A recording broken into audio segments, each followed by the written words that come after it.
ধোনির মুকুট ছিনিয়ে নেবেন রোহিত, ইতিহাস গড়ার লক্ষ্যে এক পা দূরেই হিটম্যান।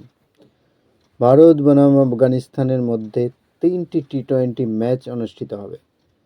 2024 সালের টি-20 বিশ্বকাপের আগে এটাই টিম ইন্ডিয়ার শেষ টি-20 সিরিজ। এই কারণে প্রস্তুতির দিক থেকে এই সিরিজটি খুবই গুরুত্বপূর্ণ। এরই মধ্যে ভারতীয় দল ঘোষণা করা হয়েছে। রোহিত শর্মা ও বিরাট কোহলি দলে ফিরেছেন। অধিনায়কত্বের দায়িত্ব দেওয়া হয়েছে রোহিতের হাতে। এশিয়ান গেমসের বেশিরভাগ সময়ই দলে ভালো করা তরুণ খেলোয়াড়রা সুযোগ পেয়েছেন।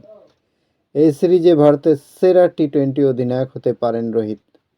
তিনি 3 ধাপ দূরে রয়েছেন। টি-20 ক্রিকেটের সবচেয়ে বেশি ম্যাচ জেতা ভারতীয় অধিনায়ক হলেন মহেন্দ্র সিং ধোনি। টিম ইন্ডিয়ার অধিনায়ক হিসেবে 41টি টি-20 ম্যাচ জিতেছেন তিনি। 39টি জয় নিয়ে অধিনায়কত্বের তালিকায় দ্বিতীয় স্থানে রয়েছেন রোহিত শর্মা।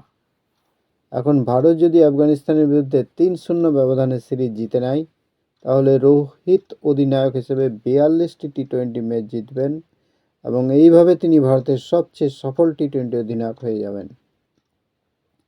কিংবদন্তি মহেন্দ্র সিং ধোনিকে টপকে তিনি এই অবস্থান অর্জন করতে পারবেন। একই সঙ্গে আফগানিস্তানের বিপক্ষে টি-20 সিরিজে যদি টিম ইন্ডিয়া দুটি ম্যাচ জিততে পারে, তাহলে তিনি ধোনির সমকক্ষ হয়ে যাবেন। 2021 সালের টি-20 বিশ্বকাপে বিরাট কোহলি অধিনায়কত্ব থেকে সরে দাঁড়ানোর পর টি-20 দলের অধিনায়কত্বের দায়িত্ব নেন রোহিত শর্মা। তিনি এখন পর্যন্ত 51টি টি-20 ম্যাচ ভারতের অধিনায়কত্ব করেছেন, যার মধ্যে টিম ইন্ডিয়া 39টিতে জিতেছে এবং 12টিতে হেরেছে। তিনি ভারতের দ্বিতীয় সফলতম টি-20 অধিনায়ক। তার অধিনায়কত্বে টিম ইন্ডিয়া 2022 সালের টি-20 বিশ্বকাপের সেমিফাইনালে উঠলেও সেখানে ইংল্যান্ডের কাছে 10 উইকেটে পরাজয়ের মুখ দেখতে হয়েছিল। ভারত বনাম আফগানিস্তান প্রথম টি-20 ম্যাচটি হবে 11ই জানুয়ারি।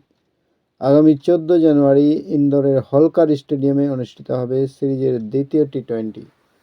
আগামী 17ই জানুয়ারি বেঙ্গালুরু এম চিন্নাস্বামী স্টেডিয়ামে হবে সিরিজের তৃতীয় ম্যাচ। টি-20 বিশ্বকাপের আগে দুই দলের জন্যই এই সিরিজটি খুবই গুরুত্বপূর্ণ। ভিডিও এই পর্যন্তই। থ্যাঙ্কস।